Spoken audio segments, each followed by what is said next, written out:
merdeka itu pertama ada tujuan pembelajaran, kemudian ada konten pembelajaran, kemudian ada metode pembelajaran, lalu ada penilaian dan evaluasi.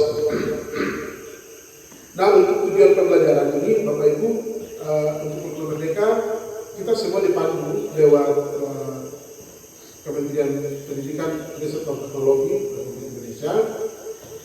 Bapak Ibu semua, apakah sudah punya akun belajar ID? Sudah.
Analisis karakteristik satuan pendidikan mengacu pada kelemahan dan kekurangan yang ada pada satuan pendidikan.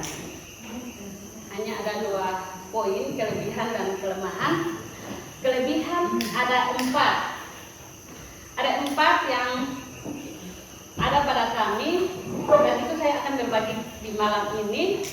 Yang pertama, dapat menarik perhatian siswa yang lebih menarik. Yang kedua, mempermudah guru dalam menyampaikan materi. Yang ketiga, pembuatan tidak rumit. Yang keempat, tidak mengeluarkan banyak biaya. Yang pertama, Bapak Ibu guru, kalau dalam satuan pendidikan kita, kalau kita belajar pada buku paket, nanti kita lihat itu penjelasan itu banyak sekali. Tapi kalau kita mau mengajar di satuan pendidikan kita, kita lihat pada lingkungan kita. Lihat saja pada situasi dan kondisi yang ada di lingkungan kita. Materi apa yang hari ini saya mau mengajar? Contoh saya mengajar di sekolah, mengajar PKN. Ketika anak itu setiap masuk kelas, anak itu bosan, minggu depan materi apa yang harus saya lihat dan saya pelajari dan saya bawa anak itu keluar ke pantai, ke kali, pembelajaran kontekstual yang kami sedang lakukan di SMP Negeri Broadcast. Jadi anak itu dia tidak merasa jenuh, merasa bosan. Kalau kita masuk kelas dan kita catat, lalu anak itu lagi mencatat, guru baca, guru catat di depan, anak itu lagi baca dan catat di belakang, maka anak itu pasti bosan. Tetapi coba kita sendiri, Bapak Ibu guru, kita harus melihat bahwa kondisi dan situasi kita saudara semua, kita sudah tiba di komplek SMP Tatap Roswang. Dan kami sementara menikmati jamuan dari Ibu Kepala Sekolah dan Bapak Ibu Guru SMP Tatap Roswang, pisang goreng, sambal, dan durian. Selamat menikmati, Tuhan Yesus berkati. Ada juga yang tidak sama sekali. Nah, bagaimana hal itu kita harus antisipasi. Kalau di SMP Negeri Dotir, kalau siswa yang tidak bisa membaca, kami membuatkan satu ruang kelas khusus. Jadi siswa yang mampu, guru masuk mengajar di kelas, siswa yang tidak tahu membaca, kami pisahkan. Karena apa?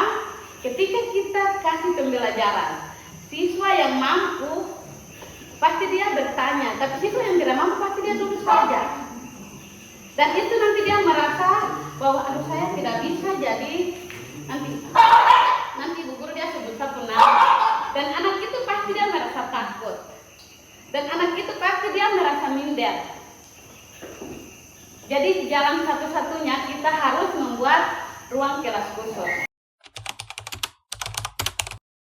Jadi berbicara karakter, ini sudah tumbuh secara lahiriah dari sejak kita kecil.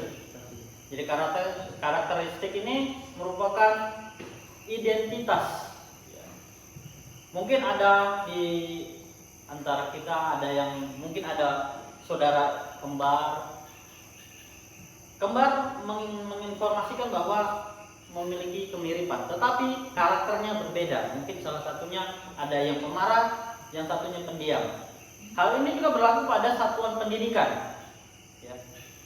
Contoh hal, sekolah di daerah pegunungan dengan daerah pesisir.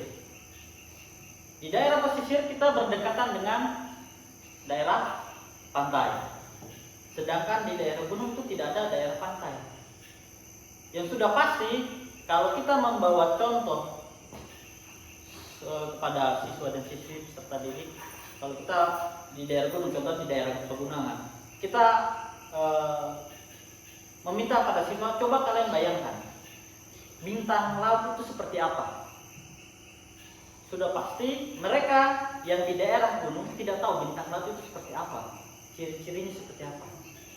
Akan tetapi apabila Bapak Ibu memberikan contoh, coba kalian bayangkan burung cendrawasih atau burung, kalau di depan nggak ada ya, di atas itu ya mungkin kita bisa katakan yang paling sulit ditemui di daerah pantai yaitu mungkin landak. Ya, di daerah Nabire saya pernah ketemu sebuah tempat di mana tempat itu ada landaknya. Dalam bahasa Latin echina. Mungkin mereka tetap langsung akan terkonek. Oh, hewan landak itu seperti ini, memiliki duri di bagian punggung ke belakang. Seperti itu. Jadi kita memberi informasi atau memberikan suatu perintah yang mereka sering lihat. Begitu. Nah, sama halnya juga dengan yang di daerah pantai. Kita bawa pembelajaran itu di daerah sekitar lingkungan kita, yaitu daerah pesisir. Kita bawa materi pembelajaran yang ada di sekitar kita. Contoh hal, kalau kita di daerah Jawa itu ada macan, kita di daerah Papua tidak ada.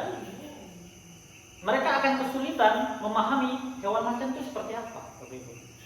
Tetapi kalau kita bilang di sini bulu babi atau teripang, otomatis langsung mereka terkonek. Karena apa? Mereka tiap hari berinteraksi dengan hewan-hewan tersebut.